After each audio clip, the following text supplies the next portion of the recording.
kind of sad. Why? The Olympics are over, and now, like, when I rush home, it's like there's really nothing on TV that can match the epic drama. Right, right. It was so climactic, and then all of a sudden, now what do you do? But in just a few moments, we are going to go to Beijing, China, with a 3-time Olympian. She's magnificent, and she's out with a brand new, unique documentary which captures the moments of Olympic history that have inspired us all.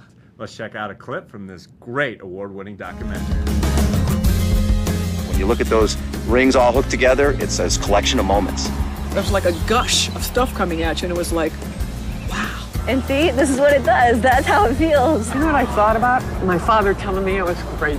There was just hope and joy and excitement for everyone. I'm a little bit too emotional sometimes. It's one of my weaknesses, but... Do you mind if I say there's no such thing? When Uzioni came out of the corner and scored that goal, it was like the space shuttle was lifting off the middle of the ice. It was unbelievable. That's the biggest thrill I ever got in my life for him scoring that goal, that's all. You could feel the adrenaline and the happiness go right through everybody's body. I tell him a lot of times, I say, you know, Mike, if you didn't score that goal, you'd be still painting bridges.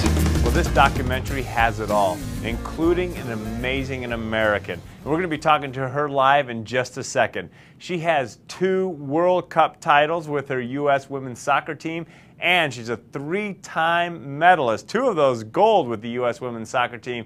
It's great to welcome live to the set to get connected, Julie Foudy. Welcome. Conn, it's great to be with you. Thanks for having me. Julie, first, I must say we are all so proud of you.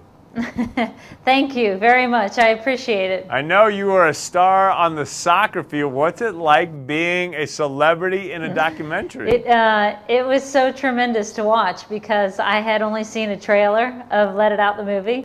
So we just finished watching it, and I got to be involved in the process with the Kleenex brand, going around to all the different cities. Just see it all come together was phenomenal.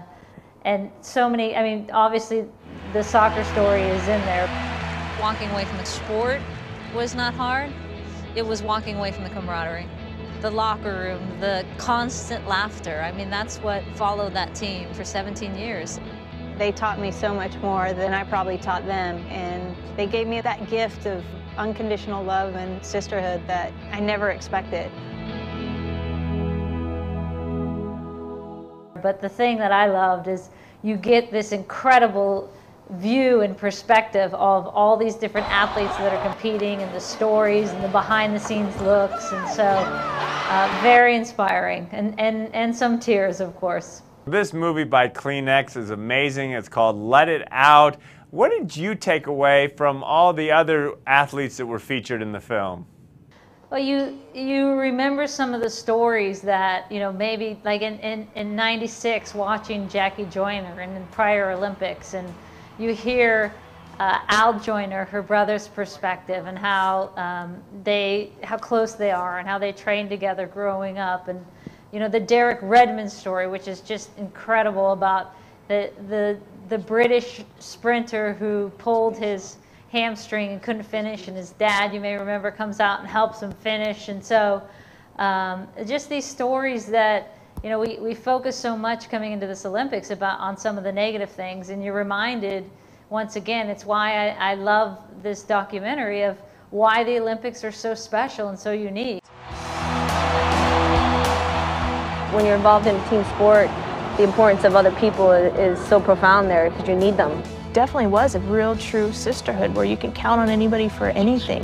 Some people had personal family crises, divorces, marriages, babies. We went through all that together. I don't think a day goes by where I don't call on a moment that happened with our team or happened to me on the field and call on it for strength or confidence or whatever it is. You know, I carry it with me every day, no question. Julie, since retiring from the U.S. soccer team, I know that you've gone on to establish a leadership academy for young girls. What are you teaching them there? The same thing you learn from walking out onto a field every day is that sports are so much about life, that what you're doing on the field transfers over to life, and you learn about confidence, how to deal with a team, hard work, all these gifts that sports give you. And you know, so much is focused nowadays on wins and losses that we often forget that, you know, the beauty of it is just participating and learning those lessons. So that's what the Leadership Academy is about, and it's for young girls, so we get them at a very awkward time, their teenage years, when they do need a little self-confidence and a boost, and we try and provide that. Thanks so much, Julie. Thanks, Conn. Thanks for having me. Thank you so much for watching. Are you tired of negative news? We are. And that's why we're creating a movement. By keeping it real. With what you need to know. It's more than what's happening. It's bringing hope back to our lives. So go to conntv.com and join our movement.